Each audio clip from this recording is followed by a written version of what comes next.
हे what's up guys, welcome back once again. दोस्तों, आज की जो कहानी हम आपके सामने पेश करने जा रहे हैं वो 9 लड़कियों की जिंदगी से जुड़ी हुई है। एक ऐसे अनजाने सफर की जो बदकिस्मती से उन्हें एक रहस्यमयी आइलैंड पर लाकर पटक देता है। उनकी नजर में आए एक अभागा हादसा होता है, मगर इसके पीछे एक ऐसा राज छुपा है जिसकी हकीकत से पर्दा उठने के बाद ये उनके लिए किसी खौफनाक सदमे से कम नहीं था। अब सवाल ये उठता है कि आखिर ये राज क्या था, या वो खुद को कैसे जिंदा रखेंगे, क्या सच में वो अपनों से वापस मिल पाएंगी या नहीं, चली जानती है। कहानी की शुरुआत लिया राइक से होती है, जो बेहद ही गंभीर हालत में 2 इन्वेस्टिगेटर ऑफिसर के सामने बैठी है। और अब वो यहाँ कैसे पहुंची, इसकी जानकारी ये दोनों ऑफिसर डैनियल फैबर और डीन यंग उसे ले रहे। जहाँ लिया अतीत को याद करते हुए बयान देना शुरू करती है। हम उसे एक सुनसान बीच समुद्र में कहीं फंसा हुआ देखते हैं, जहाँ सब कुछ तहस नहस सा था।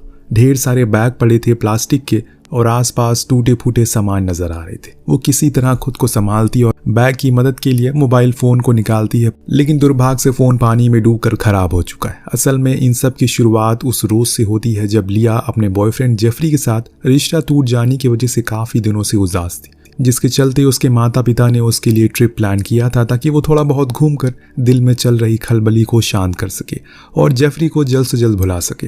हालांकि इस सफर में वो अकेली नहीं थी। प्लेन में टोनी और मार्था नाम की 2 जिगरी दोस्त, वहीं टेक्सास से डॉट और शेल्बी के साथ ही न्यूयॉर्क से रशेल और उसकी छोटी बहन नोरा भी शामिल थी। स्कूल से फेटी नाम की एक लड़की भी इस यात्रा में शामिल होती है। अब लिया और जेनेथी को छोड़कर यहाँ पर सभी लोग जोड़ियों में आए थे। वो सभी एक दूसरे से मेलजोल बढ़ा रहे थे। तभी टीवी पर एक क्लीन नाम की महिला उन लोगों का स्वागत करती है और कहती है कि आप सभी का इस बेहद ऐतिहासिक शो में स्वागत है, जहां पर आप जैसो अनेकों महिलाओं ने सभी हवाई यादगार सफर में हिस्सा लिया, जिसका नाम है द डॉन ऑफ ईव। हम सभी आपका बेसब्री से इंतजार कर रहे हैं। लेकिन कुछ ही देर बाद प्लेन में एक हड़बड़ाहट होती है, जिससे हर कोई खौफ में आ जाता है। सभी को प्लेन में हो रहे इन झटकों से डर लगने लगता है।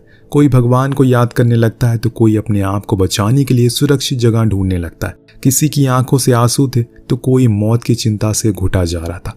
लेकिन लिया बिल्कुल शांत थी। ना उसे जिंदा रहने की चाह थी और ना ही मौत का डर। बस कुछ था तो हाथों में बॉयफ्रेंड जेफरी का लिखी हुई किताब और जहन में उसका प्यार, जो कि उम्र के लिहाज से थोड़ा बड़ा था, लेकिन प्यार कहीं से भी कम नहीं था। फिलहाल प्लेन क्रैश होता है। हादसा इतना जबरदस्त होता है कि उसके पर खच्चे उड़ जाते हैं। लेकिन इस दुर्घटना में सभी लड़कियां सकुशल बच जाती हैं और खुद को एक अजनबी आइलैंड में पाती है। यहाँ लाचार बेबस सभी एक दूसरे से फ़ोन मांगती है ताकि वो इमरजेंसी नंबर पर कॉल कर सके, सरकार को इसकी खबर दे सके। डॉट के पास उसका फ़ोन होता भी है, लेकिन पानी में भीगने की वजह से वो ऑन नहीं हो रहा था, जिसके कारण वो उसे रेत में सूखने के लिए डालती है। उसी समय वहाँ शेल्बी और टोनी खाने पीने का सामान ढूंढने के लिए नज़दीकी जंगल की तरफ निकल पड़ती हैं, क्योंकि उन्हें कहीं न कहीं विश्वास था कि अगर भगवान ने उन्हें बचाया है वही उन्हें इस मुसीबत से बाहर भी ज़रूर निकालेगा। दूसरी तरफ नोरा और डॉट को समुद्र किनारे ढूंढने पर कुछ अन्य कोक की कैन मिलती है, यानी कि हम उन लोगों के पास पीने के लिए पानी तो नहीं, लेकिन कोक की 16 कैन ज़रूर है, जिसे अगर संभाल कर यूज़ किया जाए तो 1.5 हफ्ता जिंदा रहा जा सकता है। साथ ही साथ रशेल का फ़ोन भी ऑन हो गया, लेकिन उसमें सिर्फ 2% बैटरी बची है। इसीलिए वो सलाह देती है कि उन्हें इसका सही जगह पर कॉल करने का इस्तेमाल करना चाहिए। कोई 119 की सलाह देता है तो कोई अपने रिश्तेदार को फ़ोन मिलाने की बात करता है, लेकिन यहाँ सबसे ज़रूरी था फ़ोन का वहाँ तक लग जाना, क्योंकि लोगों ने खुद नहीं पता कि आखिर वो किस देश में है, यहाँ नेटवर्क है भी या नहीं। इस दौरान लिया बताती है कि उसकी जुबां तो बस एक ही नंबर याद आ रहा है, वो था जेफरी का, और उसके बारे में सोचती हुई वो एक बार फिर से अतीत में चली जाती है। यहाँ उसकी ज़िंदगी का सबसे बदनसीब दिन था जब जेफरी को किसी से मालूम पड़ गया कि वो अभी सिर्फ 17 साल की है, और ये झूठ वो बर्दाश्त नहीं कर सका। इसके बाद ही दोनों एक दूसरे से अलग हो जाते। उसका प्यार, उसकी खुशियाँ, सब कुछ एक साथ तबाह हो गया, जिसका दर्द आज भी हम लिया की आंखों में देख सकते हैं। अब सभी एक एक करके अपने अपने जानने वालों को फ़ोन लगाते हैं, लेकिन बदकिस्मती से कोई फ़ोन नहीं उठाता या फिर किसी का फ़ोन लगता ही नहीं। आखिर में फैटिन ने अपने जिस करीबी को फ़ोन लगाया था, उन्होंने फ़ोन उठा तो लिया, लेकिन अचानक बैटरी ख़राब होने की वजह से फ़ोन डेड हो जाता है। मगर दोस्तों, दुर्भाग्य की बात तो ये थी, सिर्फ फ़ोन ही डेड नहीं हुआ, अंदरूनी चोट लगने की वजह से जेनेट की भी मौके पर मौत हो जाती है। परंतु जेनेट की मौत से यहाँ कुछ भी ख़त्म नहीं होता, बल्कि ये तो बस शुरुआत होती है। हम देखते हैं कि डॉन ऑफ आई शो की ऑर्गेनाइज़र क्लेन उन सभी पर आइलैंड में मौजूद सीक्रेट कैमरा से नज़र रखे हुए, तो और जेनेट उसी के लिए काम करने वाली लड़कियों में से एक थी। शायद तभी वो प्लेन में लिया की तरह अकेली थी। मगर वो कहाँ से आई थी ना किसी को पता था, जिससे हमें साफ साफ समझ में आ चुका है कि यकीनन ये प्लेन क्रैश और लड़कियों का इस जगह पर पहुंचना कोई हादसा नहीं बल्कि एक सोची समझी साजिश है। अगले रोज हम रशेल को इन्वेस्टिगेटर ऑफिसर के सामने देखते हैं जो लिया की ही तरह जख्मी थी। वो पूछता है कि क्या मेरे माता पिता को बहन नोरा के बारे में मालूम है। डैनियल उससे कहता है कि उन्हें उतना ही पता है जितना कि हमें पता है। बाकी आगे जानने के लिए तुम्हें हमारी मदद करनी पड़ेगी। जिसके बाद रशेल उन्हें बताती है कि हम दोनों जुड़वा बहनें, लेकिन मैं बड़ी थी क्योंकि मैं 18 मिनट पहले पैदा हुई, मगर शायद इसकी जितनी समझदार नहीं थी। वो दोनों बचपन से एक दूसरे से काफ़ी अलग थे। जहाँ नोरा पढ़ाई लिखाई में बेहद आगे थी, उसका आईक्यू लेवल बेहद उम्दा था, तो वहीं रशेल इन सब मामलों में उसके पैर की धूल भी नहीं थी। शायद इसी चीज की जलन उसे दूर करती रही, इतनी दूर कि सबके होने के बावजूद वो खुद को हमेशा अकेला समझने लगी। उस रोज भी आइलैंड में रशेल कुछ ऐसी ही फील कर रही थी। छोटी बहन के होने के बावजूद भी उसका कोई अपना नहीं था। सुबह जब वो अपनी आंखें खोलती है तो उसे कल की दुर्घटना एक सपना लगती है, लेकिन हकीकत में वो सच थी। इधर शेल्बी की नज़र पड़ती है और वो देखती है कि एक लड़की गायब है, जो कोई और नहीं लिया होती है। इससे पहले कि वो उसे ढूंढने जाते, वो खुद ही उनके सामने आ जाती है और उसके हाथों में फ़ोन था, जो देखकर सभी चौंक जाते हैं। परंतु हैरत की बात ये थी, ये फ़ोन जेनेट का था, और वो भी दूसरा फ़ोन। पहला तो वो कब का पानी में डूब चुका था। अब सोचने वाली बात ये थी कि उसने इसके बारे में उन लोगों को क्यों नहीं बताया।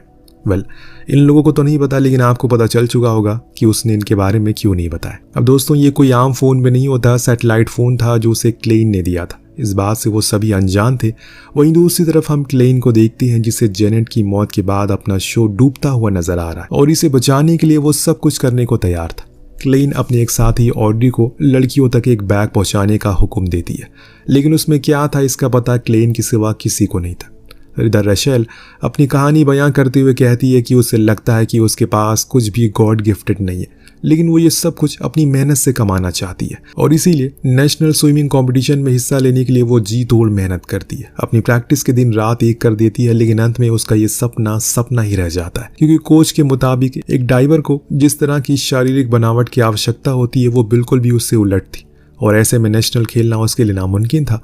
कोच की ये बात सुनकर ऐसा लगता है कि वो एक बार फिर से अपनी बहन के पीछे हो चुकी है, और ये बात उसके दिलो दिमाग में चाबुक की तरह दर्द दे रही थी। लेकिन फिर भी वो हार नहीं मानती और किसी तरह शरीर को बीमार करके कंपटीशन के लिए फिट बैठ लेती है। वही आइलैंड में शेल्बी का मार्था को लेकर इतनी चिंता करना, उसे इतना नजदीक आना, कहीं न कहीं मार्था गहरी दोस्त टोनी की आंखों में चुभने लगता है। असल में मार्था के पैरों में चोट लगी थी, जिसका सटीक उपचार शेल्बी कर रही थी, मगर टोनी से ये बिल्कुल भी देखा नहीं जा रहा था। इस दौरान वहां लिया और रशेल आते, जो उन्हें बताते हैं कि वो लोग पहाड़ से एकदम ऊपरी छोर पर जा रहे हैं, ताकि समझ में आ सके कि आखिर ये जगह कैसी है, क्या पता वहां पर कोई मदद मिल जाए। अब शेल्बी भी उनके साथ चलने को तैयार हो जाती है। तभी डॉट उन्हें फातिन के बैग से निकालकर एक शीशा देती है, ताकि पहाड़ की सबसे ऊपरी चोटी पर पहुंचकर वो इसे जरूरत पड़ने पर मदद के लिए सिग्नल भेज सके। रशेल पूछती है कि क्या ये वाकई मदद करेगा, जिस पर डॉट बोलती है बिल्कुल करेगा। मेरी आधी से ज्यादा जिंदगी मैन वर्सेस वाइल्ड देखकर निकली है। पिताजी अक्सर मुझे शिकार पर ले जाया करते थे, जिसे मुझे इतना अंदाजा तो अच्छे से है। फिर वो तीनों शीशा लेकर वहां से निकल पड़ते हैं। देखते ही देखते वो तीनों ऊपरी सतह से बिल्कुल नजदीक पहुंच जाते हैं। तभी शेल्बी थोड़ा आराम करने के लिए बैठ जाती है, और ये देखते ही रशेल जोर से पीछे से मुड़कर उसके ऊपर चिल्लाने की कोशिश करती है, जिससे कि वो शीशा उसके हाथ से झटक कर सीधा पहाड़ी के नीचे की तरफ गिर जाता है। अब लिया उसे पकड़ने की कोशिश में लटक जाती है, और दोनों लिया को ऊपर की तरफ खींचने की पूरी जोर मशक्कत कर रहे होते, मगर ये इतना भी आसान नहीं होता अगर वक्त रहते वहां पर नोरा ना आती। फिलहाल लिया की जान तो बच जाती है, लेकिन उसकी लापरवाही की वजह से रशेल अब उस पर जोर जोर से चिल्लाने लगती है। वो अपना आपा खो बैठती है, क्योंकि उसकी दुनिया यहाँ इन पहाड़ों के बीच नहीं थी, बल्कि इस जगह से मीलों दूर थी, और वो यहाँ एक भी सेकंड जाया नहीं करना चाहती, इसीलिए अकेली ही आगे बढ़ने लगती है। इधर अतीत के लम्हों में हम उसे कंपटीशन के दिन डाइव करते हुए देखते हैं। यहाँ उसका परफॉर्मेंस देखने के लिए माता पिता और उसकी बहन नोरा भी आए थे। कंपटीशन शुरू होता है कि तभी अचानक से उसका पैर फिसल जाता है और वो सीधा पानी में गिरकर जख्मी हो जाती है। इधर रशेल जब पहाड़ के शिखर पर पहुंचती है तो वहां उसे अपनी नाकामयाबी का कुछ वैसा ही नजारा देखने को मिलता है, क्योंकि दूर दूर तक कुछ भी नहीं था। जिस उम्मीद में वो वहां चढ़ी थी, वो एक बार फिर से बेकार साबित हुई। चारों वापस अपने दोस्त के पास जाने लगे, लेकिन दूर बैठी क्लेविन देख रही थी, और साथ ही टॉम और सुजैन से वादा करती है कि उनके आदमी की मौत जाया नहीं जाएगी। इधर हम शेल्बी किनारे पर आर्टिफिशियल दांतों को धोते हुए देखते हैं। तभी उसकी नजर एक बैग पर पड़ती है। न जाने ये बैग कहाँ से यहाँ आया। लेकिन उसमें से जो आइडेंटिटी कार्ड उसे मिलता है उसे देखकर लग रहा था कि ये बैग उसके प्लेन के पायलट का है और उसमें रखी हुई कुछ दवाइयां, खाने पीने की चीजें उन लोगों के लिए संजीवनी बूटी का काम करती है। शेल्बी फौरन गोली निकाल कर जख्मी मार्था को खिलाता है। वो उसका शुक्रिया अदा करती है और ये देख टोनी जल बूझ कर वहां से चली जाती है। अब हम रशेल को इन्वेस्टिगेटर को बताते हुए देखते हैं, जिसे इस भयानक हादसे के बाद अपनी बहन की कीमत मालूम पड़ी। वो उसे हरदम अपने से आगे समझती थी, लेकिन हकीकत में वो आगे नहीं थी बल्कि साए की तरह उसकी हिफाजत के लिए खड़ी थी, फिर चाहे बात उस आइलैंड की हो या फिर जिंदगी की रेस में आगे बढ़ने की। डोरा ने हमेशा उसका ख्याल रखा और फिर अपना कटा हुआ हाथ दिखाते हुए उनसे कहती है, किसी ने सच ही कहा है, हम अक्सर उनका एहसास कर सकते हैं जो हमारा हाथ थामे। अब अगले रोज डैनियल और डीन को डॉट से पूछताछ करते हैं, जो कि परेशानियों के बावजूद भी अपने कमरे में कुछ आनंद के पल गुजारने में व्यस्त थी। कहानी अतीत में चली जाती है। हम आंधी तूफान से लड़ती लड़कियों को देखते हैं। वो किसी तरह डॉट द्वारा ढूंढी गई पन्नी से अपने आप को बरसात से बचा रही थी, लेकिन यहाँ उसको एहसास होता है कि जितना जरूरी जिंदा रहने के लिए खाना, उतना ही सर ढकने के लिए ठिकाना भी चाहिए। लेकिन इसमें उसका कोई भी साथ नहीं देता, जिस पर वो खुद ही कोई गुफा ढूंढने का फैसला करती है, क्योंकि कुदरत अब कौन सा कहर ढा दे इन्हें कोई भरोसा नहीं है। जो सुन शेल्बी भी उसका साथ देने चल देती है। वहीं रशेल, नोरा और लिया समुद्र के नजदीक प्लेन में मौजूद कुछ और जरूरी चीजों को ढूंढने के लिए निकल पड़ते हैं। यहाँ में डॉट और शेल्बी की बातों से मालूम पड़ता है कि वो दोनों एक ही शहर में पढ़ा करते थे। डॉट के पिता टिम उस वक्त के बेहतरीन फुटबॉल कोच थे, अक्सर शेल्बी का गेम देखने आया करते थे, हालांकि ये काफी दिनों से बीमार चल रहे थे। बातों ही बातों में डॉट उसे एहसास दिलाती है कि उसका बॉयफ्रेंड एंड्रयू धोखेबाज था, जो कि उसका सबसे बड़ा ग्राहक था। जी हाँ, यहाँ डॉट उसके सामने कॉलेज के दिनों के गहरे राज उजागर करते हुए कहती है कि वो बस स्कूल में ड्रग्स बेचा करती थी, सिर्फ स्कूल में नहीं पूरे शहर में बेचा करती थी, और एंड्रयू अक्सर उसे वो पाउडर लेने के लिए आया करता था, जिस दौरान वो उसे कई लड़कियों के साथ देखा करती थी। वैसे डॉट ये सब कुछ अपनी खुशी से नहीं करती थी, बल्कि अपने घर चलाने के लिए कर रही थी। उसके पिता टिम के बीमार होने के बाद सब कुछ तबासा हो गया। उनकी महंगी महंगी दवाइयाँ, बिगड़ती हालात, ये सब कुछ डॉट के लिए कुछ चुनौती से कम नहीं था। एक रोज क्रिसमस की शाम डॉट अपने पिता को तोहफे के रूप में बचपन की सुनहरी यादों से भरी एक फोटो फ्रेम देती है। वहीं टीम उसे डाउन ऑफ आई नाम के एक शो की टिकट देते हुए कहता है कि ये लड़कियों से भरा एक छोटा सा मजेदार सफर होने वाला है, जो कि हवाई में है। मैं चाहता हूँ कि तुम इस कठिन जिंदगी से थोड़ा सा वक्त निकाल कर वहां जाओ, कुछ नया करो। मुझे संभालने के लिए तो मिटाओ है ना, लेकिन डॉट उन्हें छोड़कर नहीं जाना चाहती। मिटाओ उसका दोस्त था जो कहीं न कहीं डॉट को पसंद भी करता था और डॉट भी उसे पसंद करते थे, लेकिन जिम्मेदारियों के बोझ से वो इतना दब चुकी थी कि अब उसके पास खुद के जीने के लिए मानो समय नहीं था। हालांकि उसकी गैर मौजूदगी में टिम का वो पूरा ख्याल मटाव ही रखता था, इसके लिए वो हमेशा उसका शुक्रगुजार रहती थी। वो अंदर ही अंदर इन उलझनों से इतना भर चुकी थी कि जब गुफा ढूंढते समय शेल्बी पर एक सांप हमला करने की कोशिश करता है तो वो अपना सारा गुस्सा उस पर निकाल देती है, जो देखकर कोई भी आसानी से पता लगा सकता है कि आखिर वो कितना परेशान है। वहीं दूसरी तरफ हम लिया, नोरा और रशेल को देखते हैं, जो गहरे पानी में जहाजों के अवशेषों को ढूंढने में लगी थी। तभी उनके हाथ प्लेन का ब्लैक बॉक्स लगता है, जो एक तरह का टेप रिकॉर्डर होने के साथ जीपीएस से सिग्नल भी भेजने का काम करता है। लेकिन वो इतना भारी था, उसे निकालना एक इंसान की बस की बात नहीं थी। फ्लैशबैक में हम देखते हैं कि मिटाओ डॉट को केविन नाम की किसी महिला का विजिटिंग कार्ड देता है, जो उसके पिता को जानती थी और टीम की आखिरी इच्छा थी डॉट न केवल क्लेविन से मिले बल्कि डाउन ऑफ आई ट्रिप के लिए भी जाए। वर्तमान में हम देख पाते हैं कि चलते चलते आखिरकार डॉट और शेल्बी का सर ढकने के लिए एक गुफा मिल ही जाती है। उधर कई कोशिशों के बाद अंत में लिया और रशेल टेप रिकॉर्डर को निकालने में कामयाब हो जाता। अब संशय की बात ये थी कि आखिर इसे खोला जाए या फिर नहीं, क्योंकि इसमें साफ साफ लिखा था डू नॉट ओपन, इसे मत खोलो। ऐसे में अगर उन्होंने उसे खोला तो वही खराब ना हो जाए, अगर नहीं खोला तो पछतावा रह जाएगा। पर हर किसी को अपनी अपनी राय थी, जिसका समाधान शेल्बी वोटिंग के जरिए निकालती है और बहुमत ब्लैक बॉक्स को खोलने की तरफ ज्यादा थी। जिसके बाद डॉट उसे खोलती है और उसके अंदर एक रिकॉर्डर मिलता है। ये रिकॉर्डर प्लेन के अंदर मौजूद सभी गतिविधियों को रिकॉर्ड कर रहा था, जिसे ओपन करने में पायलट की आवाज साफ साफ सुन सकते हैं, जो प्लेन को चलाने की अनुमति से लेकर प्लेन के क्रैश होने तक सारी गतिविधियों के बारे में चिल्लाते हुए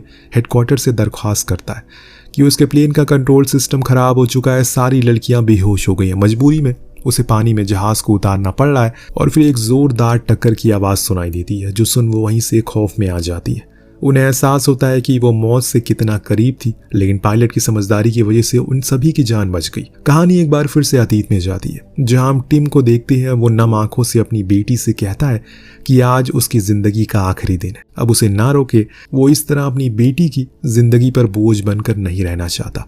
इसीलिए उसे मदद मांगता है और हाथ में लिए जहर को देने को कहता है, ताकि खुशी खुशी इस दर्द से वो आज़ाद हो सके और चैन की नींद सो सके। डॉट के लिए ये बेहद कठिन था, लेकिन टिम के लिए शायद ये सही था, और नम आंखों के साथ वो उन्हें खुशी खुशी मौत को गले लगाने देती। टिम की मौत के बाद अपने पिता की इच्छा अनुसार वो सीधे क्लेन से मिलती है और उसे कहती है कि मेरे पिता ने कहा था कि आप ट्रिप पर जाने पर मेरा पूरा खर्चा उठाएंगे, साथ ही साथ 18 साल तक बाल विकास अधिकारियों से मेरी हिफाजत भी करेंगे।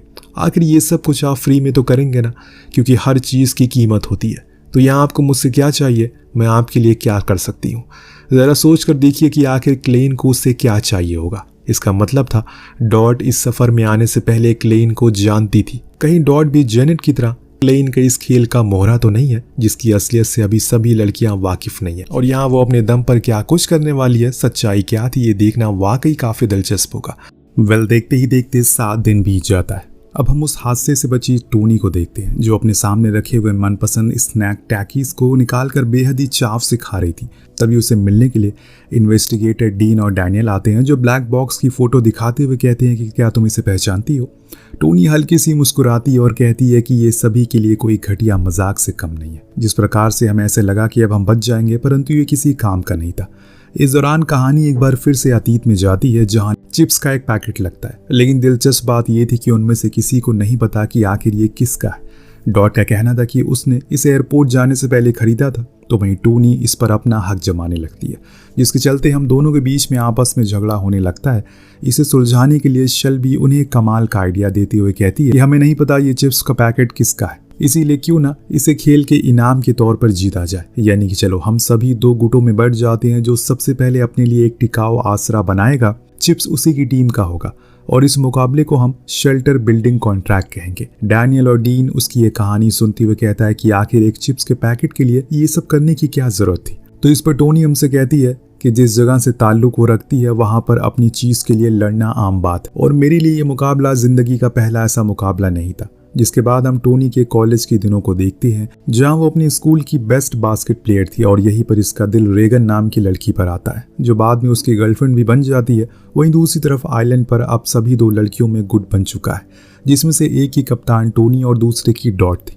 जहां टोनी की टीम उसकी बेस्ट फ्रेंड मार्था, नोरा और शेल्बी थी, तो दूसरी तरफ डॉट की तरफ फातिन, रशेल और लिया थी। फिर यह घमासान युद्ध शुरू होता है। टोनी एक चौखट वाली झोपड़ी बनाना चाहती है, लेकिन शेल्बी के मुताबिक वो काफ़ी जटिल थी, तो उसे बनाना इतना आसान नहीं है। इसके लिए लोग दूसरा प्लान बना रहे थे, जो कि टोनी को बिल्कुल भी पसंद नहीं आता। वो गुस्से में अकेले ही जंगलों की टहनियाँ लेने चली जाती है। हालांकि मतभेद सिर्फ उनकी ही टीम में नहीं था, यहाँ फातिन के आलसी स्वभाव से लिया भी परेशान थी, जिसके चलते दोनों ही आपस में बहस हो जाती है। अब बातों ही बातों में फातिन लिया के पुराने जख्म को कुरेदते हुए जेफरी का जिक्र करती है, जो लिया की बर्दाश्त से बाहर हो जाता और वो उसे धक्का दे देती है, जिससे फातिन के पैरों में चोट लग जाती है। अब लिया का गुस्सा अभी भी शांत नहीं हुआ था, इसीलिए अपने आप को संयम में रखने के लिए वो सारे कपड़े उतार कर बीच समुद्र में डुबकी लगाने चली जाती। ये बात अगर पागलपन की हो रही है तो हम बता दें कि टोनी भी कुछ कम नहीं थी। कॉलेज के दिनों में एक रोज जब वो रीगन के साथ कुछ प्यार भरे पल गुजारने के लिए बाहर जाती है, तो वहाँ कुछ लड़के रीगन को छेड़ने की कोशिश करते हैं। फिलहाल रीगन उस स्थिति को संभालने की पूरी कोशिश कर रही थी, लेकिन टोनी के गर्म स्वभाव ने वहाँ बवाल मचा दिया, जिसके चलते हाथापाई इतनी बढ़ जाती है कि गलती से एक हाथ रीगन को भी लग जाता है। अब टोनी का संकी स्वभाव देखकर वो लड़के तो भाग गए, मगर उसकी इस हरकत से रीगन को टोनी के गुस्से का एहसास हो जाता है, और इसीलिए उसने धीरे धीरे उससे दूरियां बना ली। अब बेचारी टोनी टूटे दिल के साथ इन्वेस्टिगेटर को ये कहानी बयां करते हुए बताती है कि वो दिल की इतनी बुरी नहीं है, लेकिन कभी कभी बात जब सर से ऊपर निकल जाती है तो उसे समझ नहीं आता कि आखिर वो क्या कर रही है। कहानी एक बार फिर से उसी आइलैंड पर पहुंचती है, जहां टोनी अपने उन्हें अतीत के पलों को याद करते किसी कोयले की तरह सुलग रही थी। उसके दिल पहले ही टूट चुका है, और जब मार्था ने उसे ये सहारा दिया, अपने घर में रहने का आसरा दिया, लेकिन आज जब मार्था को शेल्बी के इतने करीब आते हुए देखती है तो एक बार फिर से वो अपने आप को रोक नहीं पा रही थी। उसे अकेलापन महसूस हो रहा था। इसी उलझन में वो झोपड़ी को तहस नहस कर देती है। सभी उसका ये रूप देखकर डर जाते हैं। बेचारी मार्था की आंखों में तो आंसू आ जाते, क्योंकि उसने उसे ऐसे न जाने कितनी बार देखा है। लेकिन अब उसकी ये बिखरे टुकड़ों को संभालते संभालते वो तंग आ चुकी है, और खुद से दूर जाने को कहकर वहां से चली जाती है।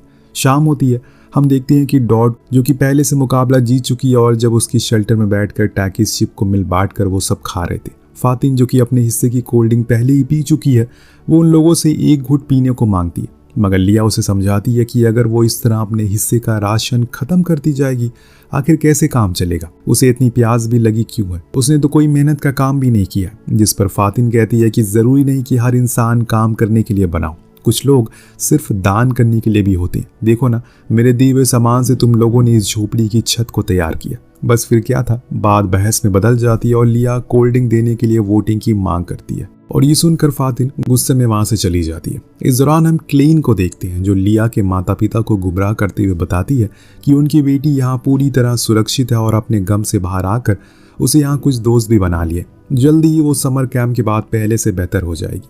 अब ये सुनकर उसके माता पिता बेहद खुश होते हैं।